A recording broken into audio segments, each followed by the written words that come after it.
was a group of you, and you Mm-hmm. healthcare and engineers coming together.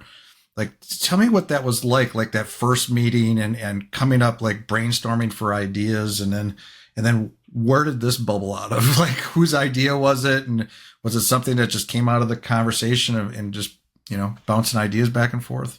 Yeah. They already knew that it was meant to be a glove, and it was meant to have some sort of tensioning element. Um, but when it was described to me, I saw it in my head and I drew it, and I'm like, here's how we're doing it. We're doing it like Oh, this, and we're sewing it like this. And then I started to study the hands and look at anatomically, and we were making prototypes. But when it came to finding my manufacturer, that was very, very difficult. So, oh wait, so let but me if we're pause you going there. So did you, competition? What is it called? EagleWorks, EagleWorks. Did you win? Did I you won. do?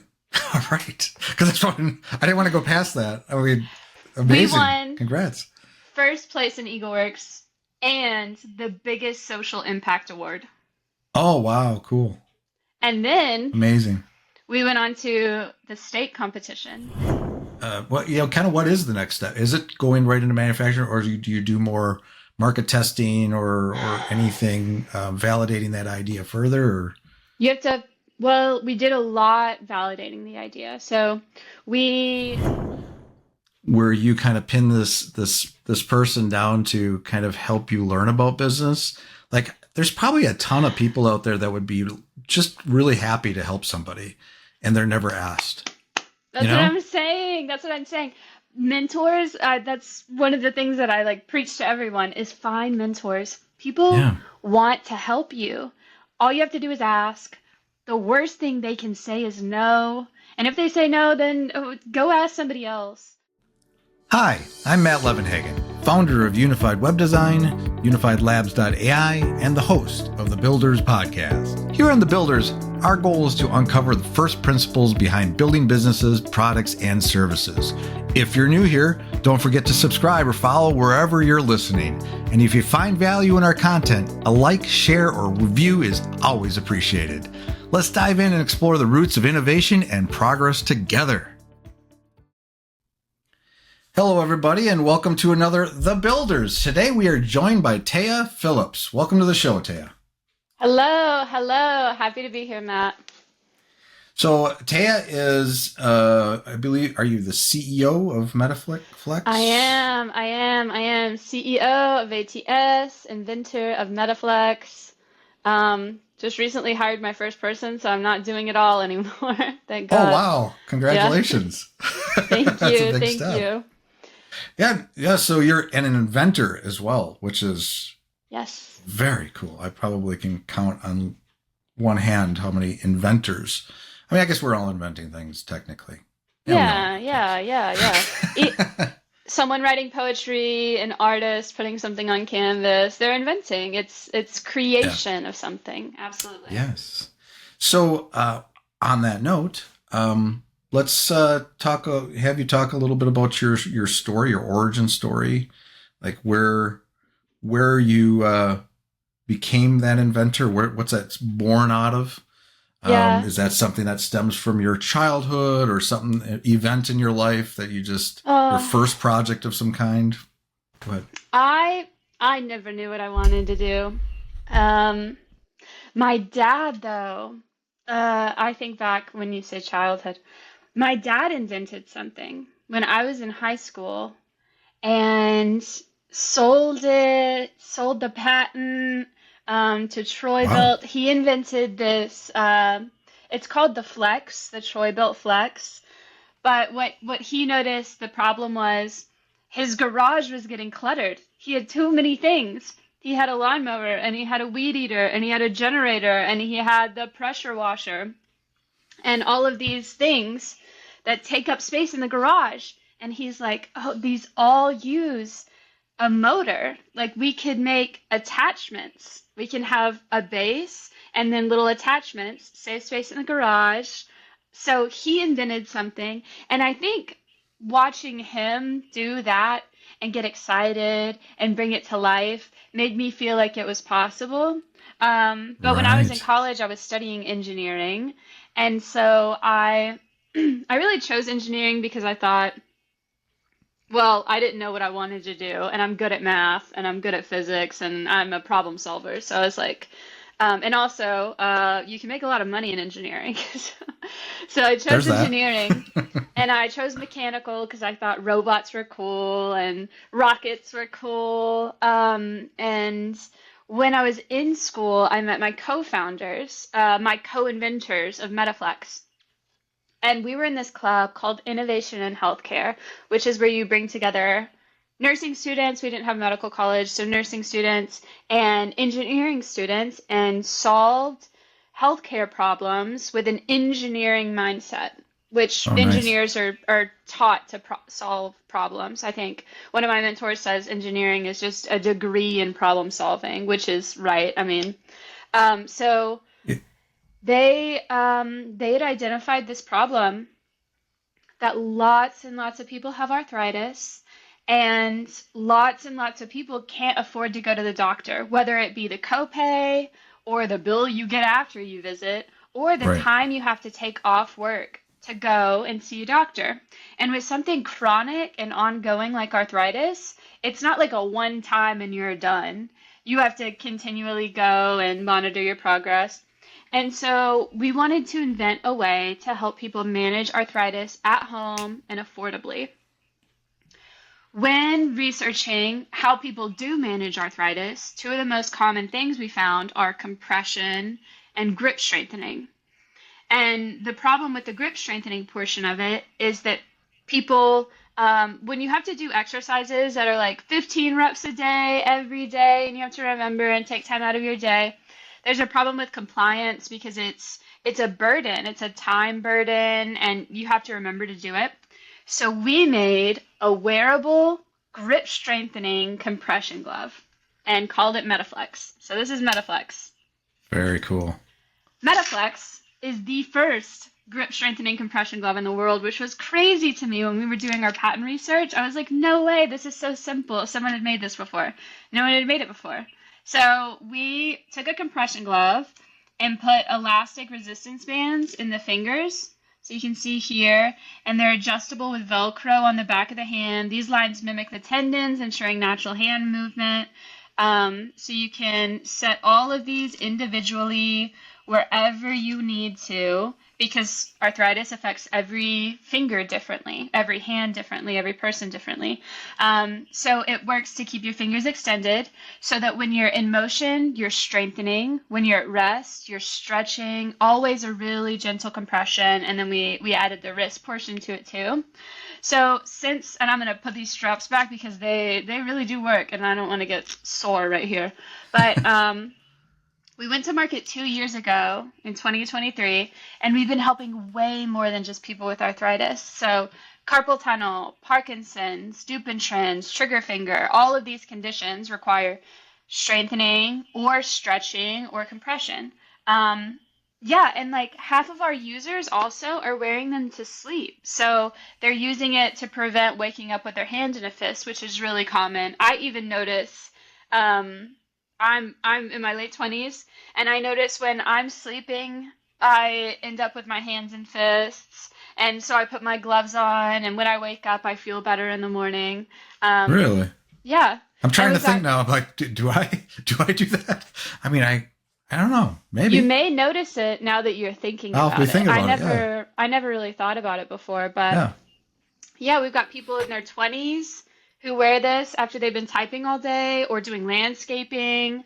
People in their 70s who are wearing this during their like daily chores to reduce pain and so that they can like do those activities for longer without pain.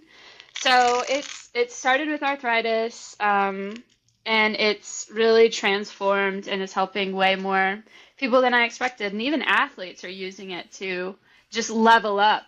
Compression's good for recovery, but also just the strengthening portion of it Right. helps you get to that next level if you're a baseball player, or basketball, or rock climbing, stuff like that. Wrestling. I mean, there's been so many use cases. So It's been a really difficult but ultimately rewarding journey. That's amazing. The impact you're going to be having on people is probably one of the most rewarding things of this whole thing. I Um, love reading our yeah, reviews. yeah, yeah. I'm sure they're all positive too. I mean, it's incredible. It's Mostly. mostly, except that one, yeah, that one troll that There's always a it's like, troll. There's always a yeah, troll. somebody out there. So this is incredible. So thank you for laying down the foundation of kind of the what we got here. That's a good foundation to work from. So now what I want to do, though, I want to pull that apart a little bit. Maybe you know, there's a map in that to your gloves, pulling them apart. Yeah. So take me back to the process of coming up with this idea. Like you were in college yet, right? Yes, I was. Yeah, And yeah, and there was a group of you, and yeah. you healthcare and engineers coming together. Like, tell me what that was like that first meeting and coming up, like brainstorming for ideas, and then where did this bubble out of? Like, whose idea was it, and was it something that just came out of the conversation and just bouncing ideas back and forth? Yeah. They already knew that there was it was meant to be a glove, and it was meant to have some sort of tensioning element. Um, but I when it was described to me, I saw it in my head and I drew it and I'm like, here's how we're doing it. We're doing it like Oh, this and we're sewing it like this.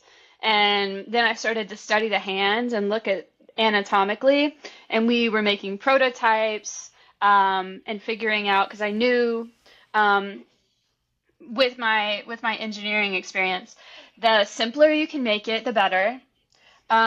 We didn't want any hard materials because you're thinking about like this being a wearable, so it needs to yeah. be soft and comfortable, especially if it's reducing pain. Like people may want to wear this for 8 hours, and it needs to be comfortable enough to do that. I mean, people sleep all night in this glove, and it needs to be comfortable.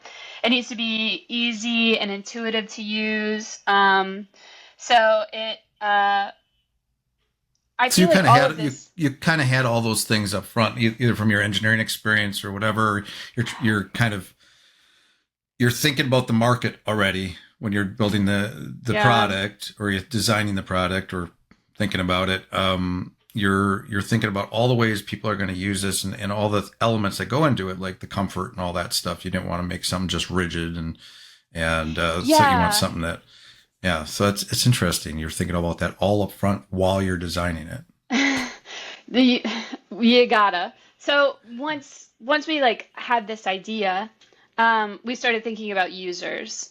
So, and to back up, Tennessee Tech, the university that I went to, Hmm. best engineering school in the state. I'll fight anybody. Also, the most affordable school in Tennessee. So this is where I went to college and got a fantastic education. All Um, right. they have what's called EagleWorks, which is a student pitch competition. So think Shark Tank. You've got 5 minutes to pitch your idea, and then there's question and answer, and then ultimately somebody wins money. And it's this big, big thing. And we had all known about EagleWorks, and we were thinking about competing in EagleWorks, and that's where we started to think about ideas. And this idea came from because we wanted to compete in EagleWorks and form a team and do something different. So we had been Tennessee Tech offers. It's not like formal classes. They do have that, but they have just like programming where like after class you can go and they'll teach you like business model canvas, which is look Google business model canvas. It's very standard. It's who are your customers? How much are you going to sell it for? How are you going to sell it like online, in person, da da da. There's this whole thing. Okay. So we had kind of had this idea of these are all the pieces that go into the business, and that Hmm. helped us figure out what we needed to be focusing on. So, had the idea. Next is who is this for? Um, it's who is this for and what problem do they have So you and kind of how create are like we an solving? avatar, kind of an Yeah, you avatar on make that. your Yeah. avatar. So our Yeah. avatar was somebody with arthritis. It was somebody, and juveniles have arthritis, but we're thinking like 55 plus, people with arthritis. And my grandmother had arthritis. She had Hmm. a lot of other health conditions. And a lot of those came from being poor her whole life and growing up without money, with being the oldest of like eight, and all of these problems that are very, very common that people experience every day, growing up in America and other places, intense poverty. And so that's why we are so affordable, and the affordability is on purpose. It's a new product, it's a new invention. We could charge anything, but I want people to be able to benefit from it. Yeah. Um, so I knew my grandma had arthritis, so I talked to her, and she's honest with me. Um, so I was talking to her and noticing how she was noticing. I was paying more attention to her, and I remember her always being active, and her gardening and knitting and crocheting and sewing and always just doing all of these things. And I noticed that she wasn't doing those things anymore. Or maybe she Uh, was doing some of them, but she was doing them much less frequently.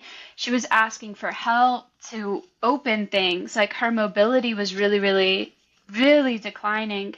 And so I I knew this had to help her, and I it just felt like I had to do this. And so we were solving the problem of pain, we're solving the problem of improved mobility. And then when I did ask her about it, she told me one of the thing that impacted her the most mhm. was that she would wake up and her hand was in a fist and it was stiff and it was painful to open. Imagine you're waking up and you're clenched and you're in pain, like trying to open your hand and you're prying it open with the other hand.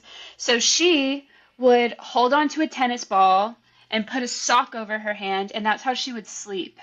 Oh, wow. And I realized that this would change people's lives, and I couldn't not do it. But yeah, it starts with figuring out who your customer is, what problem do they have, and how are you solving that problem? And then making it simple and user friendly and the best product that you can. One of the things that makes me really angry is people making and selling things that aren't good quality. And especially because, I grew up without a lot of money. So when you buy something, like you're using a very valuable resource and you need this to help you. So a lot of love and intention went into the design of MetaFlex because I had a personal connection to it.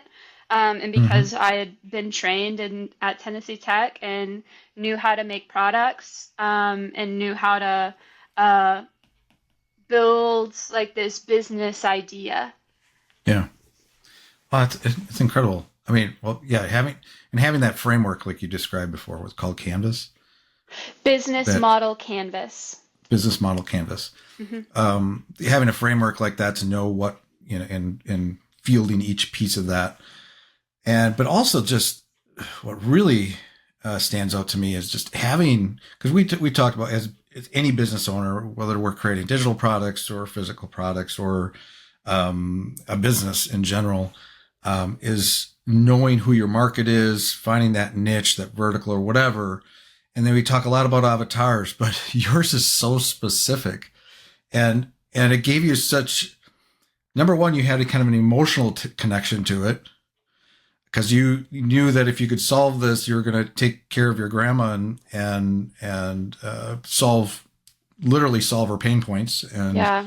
and all that and improve her quality of life. So, but that's something you could just really visualize because we sit here, we were like map out, we try to take a table and all the things that our avatar, what their ages are and all this, but you have an actual visual representation of your avatar And I think in that's real helped me a life. lot. I think the more specific you can get when you're selling a product, Yeah. you want it to be more broad. You want it to hit all of these points, and you don't want to only do people that garden and only do people that do this and this and this and this. But when you're making a product, if you can kind of step into their shoes and if you can imagine yourself as them and like going through their life and you can really understand where this fits into their life and how it helps them, I think that's where you hit gold when you're making a new product. Yeah. Especially if it's something innovative that's not been in the market before. Yeah. It's like you said, you're surprised. How it fits into the customer's life, if it's easy to use, if they like it or if they don't like it, that's like if they're a repeat customer. That's if they're recommending it to their friends. So when you're in the design phase, if you can get really, really, really specific with who you're making it for and how they're going to use it, that's how you make quality product. I love that. So now take me into kind of the next stage. So you come up with the idea, and now you got to make is this still while you're in college, or when did you start manufacturing or figuring out everything? We were making prototypes in college. So by the time we pitched, we started working on this idea in like 2017. We pitched it at EagleWorks in the spring of 2018. And one of my co-founders sewed the prototypes up on her little sewing machine. Oh, nice. And so we wore it and we're like, look, this is it. And but when it came to finding my manufacturer, that was very, very difficult. So let me pause you there. So did you that competition, what is it called? EagleWorks. Did you win? I won. All right. Because I didn't want to go past that. I mean, amazing. We won. Congrats. First place in EagleWorks and the biggest social impact award. Oh, wow. Cool. And then amazing. We went on to the state competition, which is hosted by Launch Tennessee. They don't do a student version anymore. They have like a big pitch on the main stage, but they used to do a student version. And I've been telling them, like, you need the student version again, because that money changes things. Money changes things. Like I said before, it's a valuable resource, and it's not distributed well enough. We won third place. One of my co-founders had already dropped out by then. He's like, great idea, but I don't want to do this. Really? And so it was just two of us, Ashley and I. So an all-female team, all undergrad team. And we won third place. And the first two were PhD students from Vanderbilt, men with doctors on their team. So we were really proud of ourselves to have come that far. Awesome. And so at EagleWorks, we won $6,000 for first. We won $500 for the biggest social impact. And then at Launch Tennessee Student Pitch Competition, we won $10,000. And so that helped us get our first patent and our first like prototypes, and that helped us really start rolling. Oh, so that's kind of the next thing, right? Is you got this idea, now you want to patent it. How was that process? Patenting. I got really lucky. So when we won EagleWorks, we also won the help of a local attorney. So they filed our first patent pro bono. Very nice. We paid for the fees, but they didn't charge us for it. And we were so lucky. We were so lucky. I don't know what that cost and process is. My second patent has cost me about $20,000. Oh, wow. But that one's more extensive. So the first thing we did was a design patent, and then we did a utility patent. But the design patent, I mean, you're looking at $5,000 to $10,000. It's ridiculous. Yeah. Just to save your idea or keep your idea as your own. Yeah. Oh, and then so once you got that, now let's go. Well, when did you start? What is the next step? Is it going right into manufacturing, or do you do more market testing or anything, validating that idea further? Or you have to. Well, we did a lot validating the idea. So Quick pause to give a shout out to the sponsors of the Builders Podcast, Unified Web Design and UnifiedLabs.ai. At Unified Web Design, we specialize in crafting custom websites and offering complete design and development solutions to help businesses build a strong, lasting online presence. Now, through UnifiedLabs.ai, a project I'm really excited about, we're helping businesses tap into the power of AI and automation. designing smarter systems, streamlining operations, and building practical tools that actually work. From audits to implementation, we help brands navigate the AI landscape with clarity and confidence. Whether you need a custom website or you're ready to explore how AI can transform your workflows, visit unifiedwebdesign.com and unifiedlabs.ai. Now back to our show. Put out questionnaires. We put questionnaires on Facebook using SurveyMonkey. We did everything for free. Oh. We're like, how much would you pay? And do you experience this problem? And da da da da. So we did a lot of market testing for free. We talked to a lot of people. We talked to occupational therapists, certified hand therapists, doctors, physical therapists, nurses, people with arthritis, people with carpal tunnel.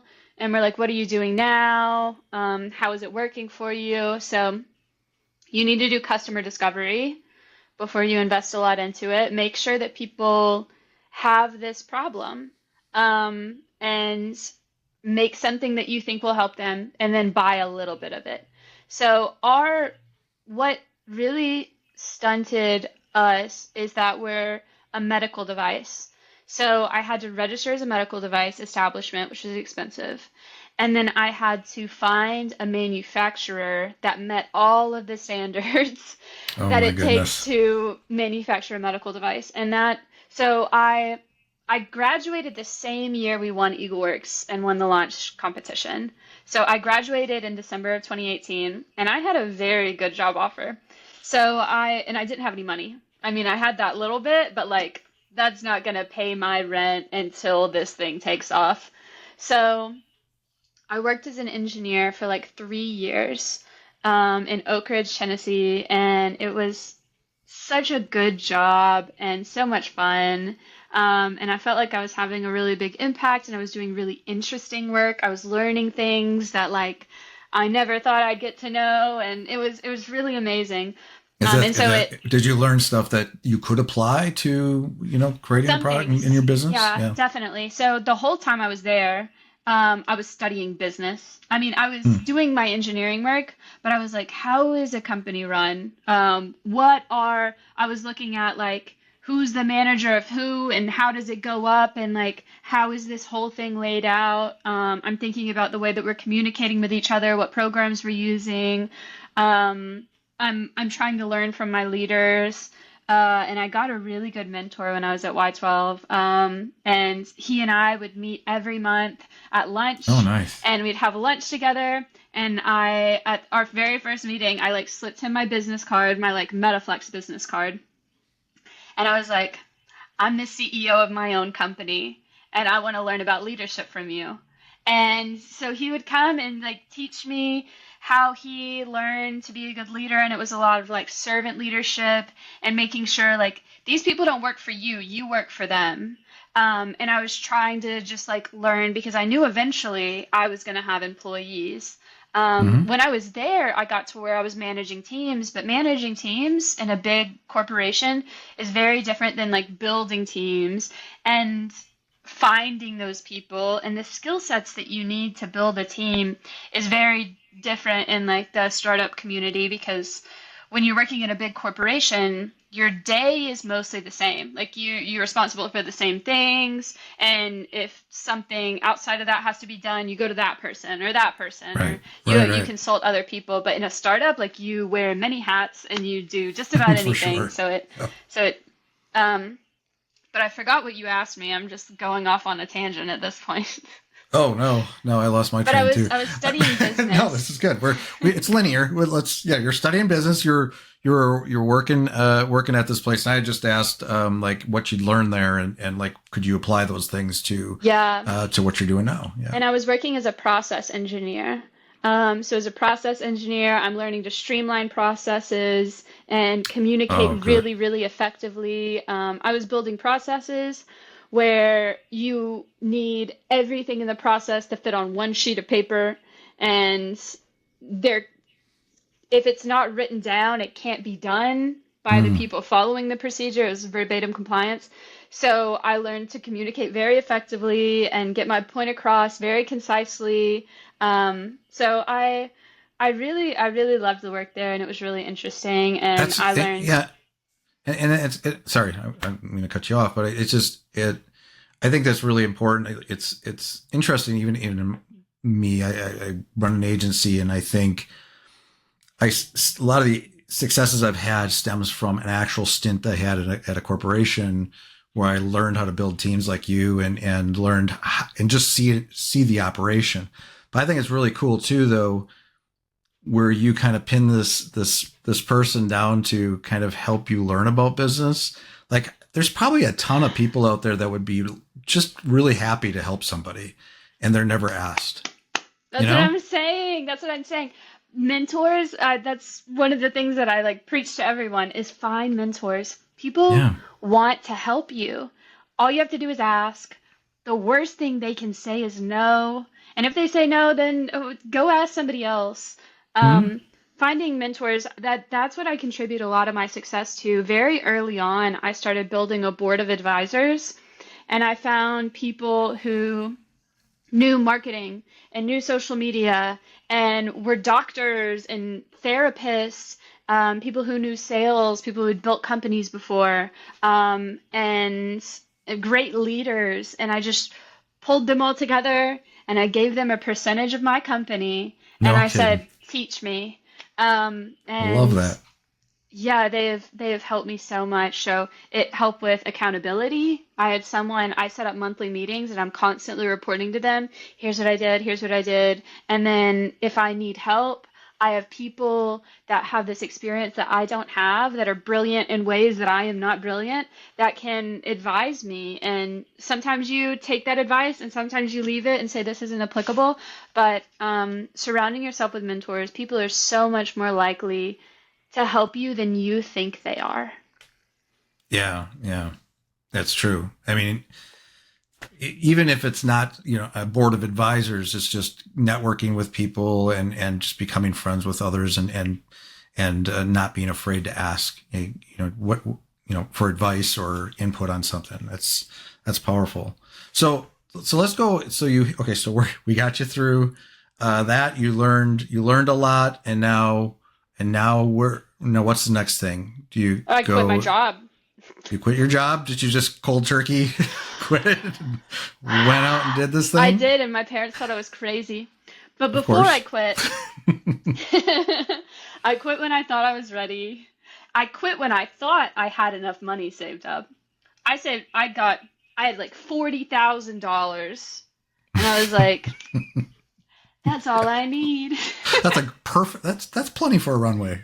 Yeah, That's plenty. I thought, I have proven myself at a very high level at this company, and I also worked for a Department of Defense contractor when I was in college. So I'm like, I'm working as an engineer for the U.S. government, and I have been since I was 18, 19. I've got all of these successes. I already have a patent. I've got a product that people are begging me for. Like, people are like, when can I buy it? When can I buy it? This is the overconfidence part. The overconfidence part of the story. Yeah, which is a part of the story. Sometimes you're right. But you learn from that too. I had a manufacturer lined up. I had a manufacturer in Pakistan who made a beautiful product, and I thought, I've got everything I need. I've got enough money to buy inventory. I have enough money for marketing. I have enough money to live. I'm gonna turn this, and then I'll get a loan, and then I'll get investment, and da da da da da. And my manufacturer, with all of the FDA registrations, they didn't have those registrations, so I had to change manufacturing. So it delayed when I launched my product by like a year. I quit my job in 2021. I planned to launch in 2022. I had already approved samples. I'm like, this is what it needs to be. We're ready to go. I wanted to like dedicate myself full time to it, and I knew that if I had this job and I had an out, then I would be slower. I had already been working there for 3 years, and I wasn't focused on MetaFlex. Mm-hmm. And my grandmother was getting worse, and her health was just deteriorating. And I started to beat myself up. I'm like, I had this idea, and this could have helped her, and I didn't do it. Like, And here she is, and she's like getting worse. And I could have helped her towards the end of her life to feel better. And I didn't do it because I was too scared to do it. I had people telling me before I took this job to just don't take the job, go full in on entrepreneurship. Just like go for it, do it. And I didn't do it because I was scared Yeah. because it's scary. And so I jumped the ship. I burned the ship, and I made it to where I was doing this full time, and I was forced to make it successful. And my grandmother passed before I got it on the market. Before I got a size that fit her right, she passed. And Wow. yeah, that sucked. Yeah. And then it sucked because when I launched it and I like have this story of my grandmother and I can't tell it, I'm choking up, I'm crying.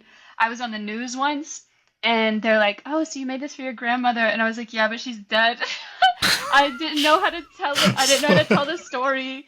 It went Gotta work on silent for that. a moment. It was Yeah. just, It's like, oh, it was not a thing. So dear. yeah, Yeah, but she can still be a kind of, I don't know if you call it a symbol, but she's still kind of your part of the yeah, story. yeah, Yeah. she is. She's a big part of the story. And now it's been long enough that I can talk about it. Hmm. But I quit. I thought I had the right manufacturing. I did not have the right manufacturing. It took me a year to find my manufacturing. And how I found it was I went on the FDA's database of registered establishments and I put my product code in and I searched for all the manufacturers and sub-manufacturers of that product code, which is, orthopedic, braces and splints. And I reached out to every company that was registered. And I'm like, I need manufacturing. And I found two manufacturers. And yeah, they're the experts. The So product, is people that the love lesson it. there? You got to start with the legal, the the There can paperwork be first, rather than little, just going out and get there and hope they can get it or whatever. yeah, Yeah. I didn't realize what my manufacturer had to have. I thought Yeah. I could take on the registration, I can do all of these things, but turns out like they needed to do some of it. Interesting. And it was going to cost them, they quoted me, they're like, for $13,000, we can file all of this, but like, Sure. you're the only person who needs it, so, can you foot the bill or help us with it? And I was like, no. Nope. I wish I could. I That's a like big working chunk with off that you. 40,000. A big chunk off that 40,000, Yeah, right? yeah, yeah. So yeah, so and was it hard to like that? You probably already had kind of figured out the materials and all that stuff, and when you guys were still, coming up with the idea and prototyping it and all that, so you probably had that going in. So you didn't have a lot of. Was there any changes once they started manufacturing it, or was it pretty solidified by that point? Yeah, pretty solidified. I knew what the first version was going to be. Now we're still sticking with the same material, but we're looking at other materials to offer just different things to our customers. Hmm. So a more like luxury version of MetaFlex will be coming out next year with a different material that's just like softer type thing, Yeah, you go like thicker. fashion. You just start like different colors and materials and Everybody's asking me for different like, colors, and we will do different colors.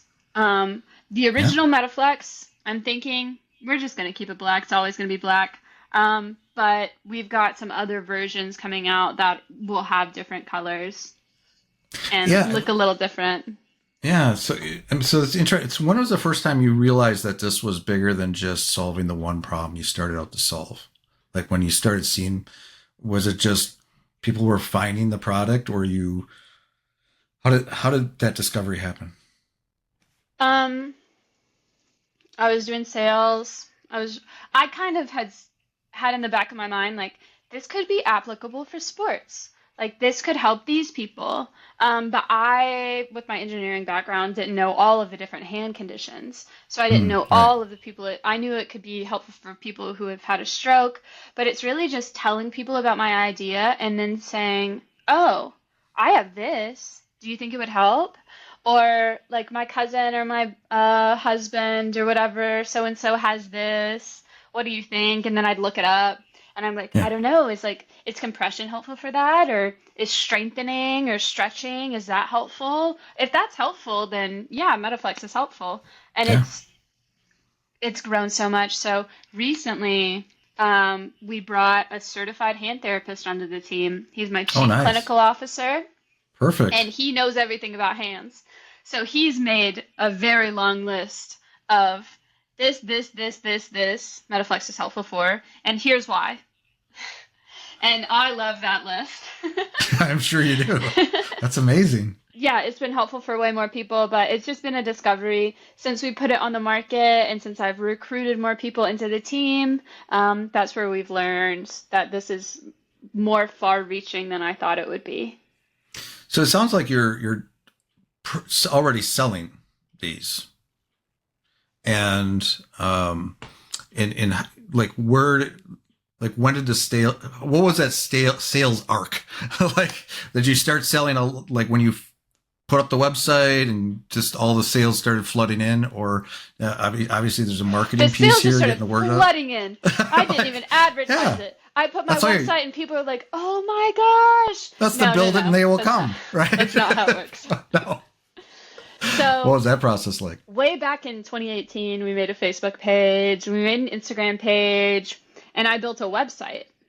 In 2018, 2019, I built a website, very basic, and I'm like, coming soon.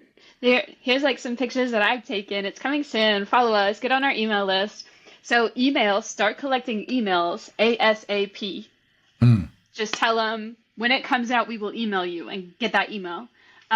So we had a base of supporters that have been with us since I was pitching at EagleWorks in 2018, since I was a student, that have been following this. And like I said, money was a problem. So we did some crowdsourcing, and I made mistakes there. So we did crowdfunding on Kickstarter.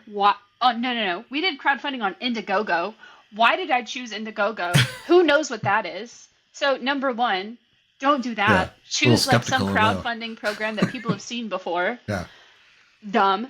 And then I made all of the little banners, all of the pictures, not my specialty. They were all ugly. And I didn't put any money behind ads. So put money behind ads. So I did crowdfunding. I did like pre-sales of MetaFlex. Barely, I made a few $1,000s. Ain't nothing. But then finally it came out. I shipped out all those orders. I said, oh my gosh, we're shipping out orders. We're doing this and that. We launched it. I reached out to, we went live on our website. That was the only place we're selling. I emailed news stations. I called newspapers. I'm like, we need to put out ads. How much are ads? Will you feature me for free? Like, I'm a local entrepreneur. I'm Tennessee born and raised. Like, I went to college here. I invented this here. Like, help me, help me. And I got on a local news station and I, told them my grandma died and made it weird.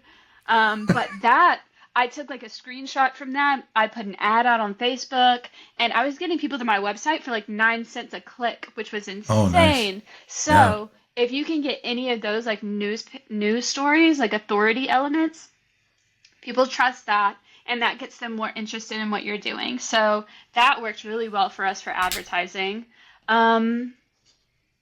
Yeah, and we started selling on our website. I built out our Amazon listing. To build out an Amazon listing, you need a GS1 barcode, which is another thing that you have to pay for, but it's a universal product code. It's not that expensive. It's a few $100. But you got to get one of those. I built our Amazon listing. We started selling on Amazon without running ads. Like seriously, Oh, Amazon, because it's used as a search engine. So when people were yeah. searching arthritis gloves, they saw MetaFlex. And so we were making sales Nice. on Amazon. I got us on Walmart.com. All you need to get on Walmart.com is that GS1 barcode. So do it.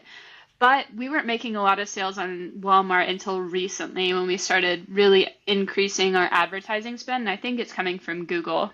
Um, but yeah, got us on our website, got us on Amazon. I was driving around doing demos, calling pharmacies and medical supply stores. And I'm like, I got a new product, check it out. I got into some pharmacies on a commission basis, so I just stocked product, and every month they like give me a check for what they've sold, and then I restock it. We're not doing commission anymore because we don't have to, but that was a good way to just like be like, look, we're in this drugstore, we're in Clinton drugstore, come by. And then I got a little money, and when I got a little money, I started going to trade shows. So I went to MedTrade, which is a medical device trade show, and then we were in like 25 pharmacies across the US. So that really helped us.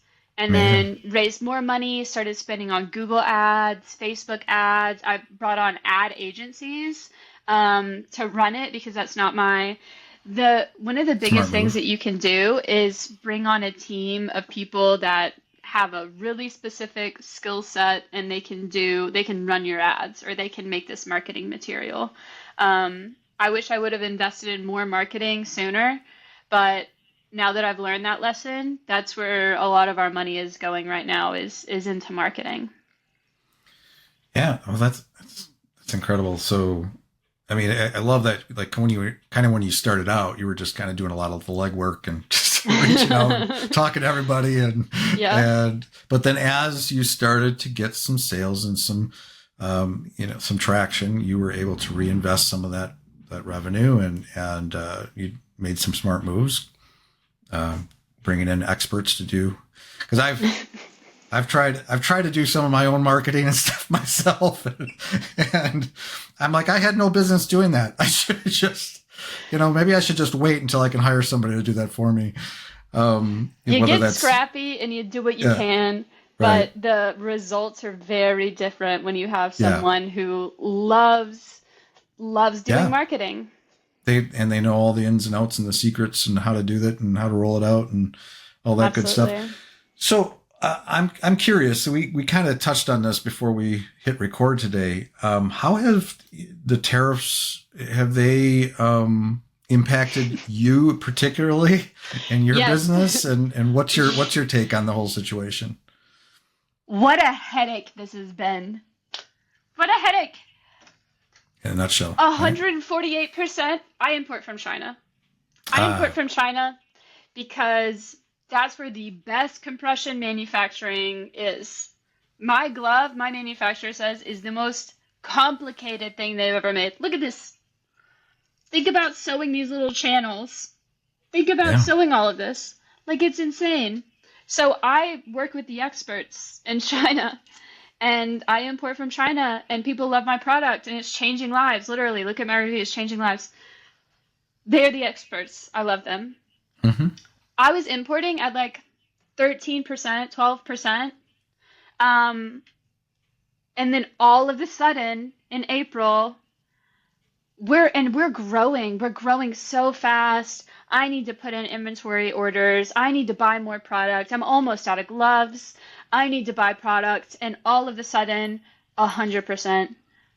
Or it was 80, and then it was 100. You can't even follow it because every day, every yeah, hour, it's changing. It got up to 148%. That means my cost of gloves, I get a tax. I was taxed 13%, and then I was taxed 148%. That's not that's significant. that that ruins businesses. That Yeah, closes businesses. Luckily, I didn't have anything coming in April. And that wasn't because I'm so smart and because I knew what was going on, because nobody knows what's going on. That's because I was lucky. And then in May, Trump said, I'm so tired of this man, I'll tell you that. He said, well, we're pausing the reciprocal tariffs for 90 days. So, and the reciprocal, this is still, I was at 12, remember, 12, 13, somewhere in there. hmm, It's at 30. So it's still over still a double lot. what I Yeah, was paying. So my margins are all messed up. And paused it for 90 days. I had just went to China. So I went to China at the end of March to make the product better. I was looking at new materials. We're changing the design. We're just like we're doing some changes. We're incorporating customer feedback. I'm constantly improving this product and making it better and better and better. Um, and we're in the middle of doing some changes, and all of a sudden I have to place an order because what happens at the end of the 90 days, I don't know. Will it go back up to 148? Will it be at Right, 200? I mean, 30 is still double what it was, double what it should be. And I don't know what's going to happen. So I had to place an order halfway through my design changes. And I said, get me as many gloves as you can. So I'm getting like 2,000 pairs by August 12th. But we were planning on ordering 10,000. So right. I've got all of this other product that I still need to order because we're selling and it's helping people and people need this, so I need to bring it in. But I'm still making changes and I'm getting it a little different for that order. But what happens after August, I don't know. But a lot of people are closing their businesses, and it's small businesses. Big businesses, Walmart, Sam's Club, Costco, Amazon, Apple, these people have the cash in the bank that if they have to pay more, they can. They Yeah. can't forever, but they can pay more. They can sustain it. You can write it Small out. businesses where the money is invested back into the community, where people's livelihoods depend on making sales and being predictable every single month. These people are losing their jobs. These people are losing their cars, their houses, all because Yeah. of this mismanagement of the tariffs. Yeah, the way it was done, it's horrible. But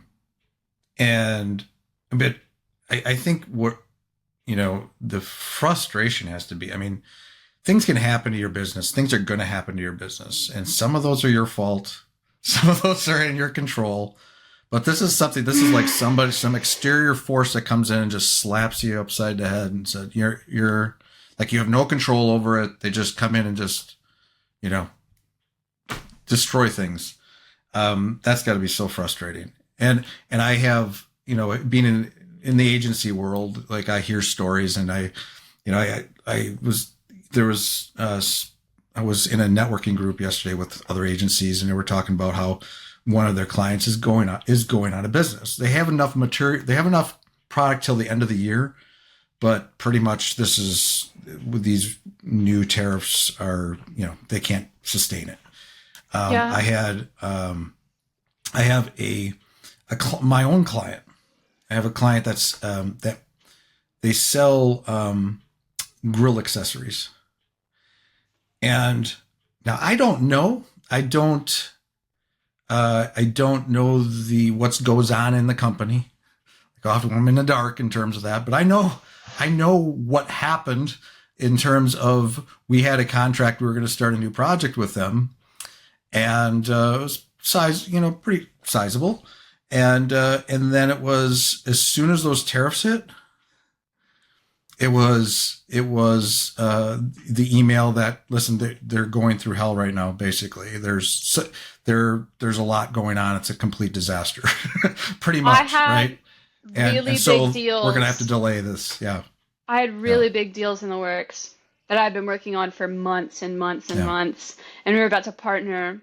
I had really big deals in the works, and these tariffs stopped the conversation. They're like, we're not interested in the risk now associated with bringing on new products. Yeah. The ripple effects and crazy. Yeah. So how we're pivoting is we registered as a medical device establishment in Canada. And if we can't import product and sell it at a fair price, then we can't import product and sell it at a fair price in the US. People all around the world have this problem, so we will continue to sell MetaFlex gloves where we can. I want to sell it in the US. I know people in the US need it, but if I can't get it to them, then I can't get it to them. Yeah, and then hopefully at some point that changes. Something improves, but At least that's kind of your plan B, or your plan Our something. plan B is selling outside of the US. Yeah. And that's too bad. Yeah. I can't even imagine, like I said, the impact. And there is that trickle effect. It affects not only that business, but their customers and the people you could have helped, and also your partners, and We're providing projects are delayed. affordable health care to people. Hmm. MetaFlex is changing lives, Yeah. and it could not be available once we run out of the product that we have now and that we're getting in August. Yeah. But anyone could make the case that maybe there is an imbalance of trade and all this stuff, but there probably was a better way to do it. That could have thought of small businesses first. 100% that it was handled the wrong way. Yeah, for sure. Well, on that, we have a positive note to land on. So do you have any, so you got new products, new ideas coming out. You're flying along, you're making sales, things sound good overall, minus that. Do the future look bright for you? You got a lot. Do you have other types of products do you have other I have things? so many ideas. I bet. My notebook is full of products. Not only additional versions of MetaFlex in the glove form, we have additional versions of MetaFlex in other forms. And then I have ideas that are completely different, not in the healthcare sector, because I'm an inventor, at my heart and at my core. So we've got, the future is bright. There's a lot coming. Yeah. That's coming exciting. soon. I just love hearing you because you get so excited about this. This is like your thing. It's my thing. I found my your thing. But I could just imagine if I still have this podcast years from now, you'll be a regular guest coming back with your next project and your next product, and get updates from you, which would be amazing. I'd be happy to. Well, so if somebody wants to learn more about what like maybe check out your product, maybe they have issues with their hands, or they just want to check out what you're doing. Where can they find you on the World Wide Web? And then where do you hang out? If they wanted to reach out to you or something? Finding products, metaflexglove.com. It's METAFLEX glove.com, where you can buy products. We're also on Amazon, but shop local. Shop on my website. Amazon takes too much. And then for me, you can find me on LinkedIn. My name right there, Téa Phillips. Feel free to reach out to me. Happy to help you in any way that I can. Stay resilient, stay strong. The future is bright. We're going to get through any little dark patches as long as we stay together and build community and keep moving forward. Perfect note to land on. Appreciate it. Thanks a lot, Téa. Thank you. Bye. Thanks for tuning in to this episode of the Builders Podcast. One more quick note about our sponsors. At Unified Web Design, we're passionate about doing better together, partnering with agencies and businesses to deliver exceptional web design, development, and ongoing support. And UnifiedLabs.ai is where we explore smart, practical ways to integrate AI directly into your website and e-commerce flows. From intelligent chatbots to marketing automation to back-end reporting, all with a strong focus on user experience and making your systems work smarter. If you haven't already, subscribe or follow to stay updated on future episodes. And if you enjoyed today's conversation, sharing it with someone who might benefit helps us grow this amazing community. Until next time, keep building smarter, bolder, and with purpose.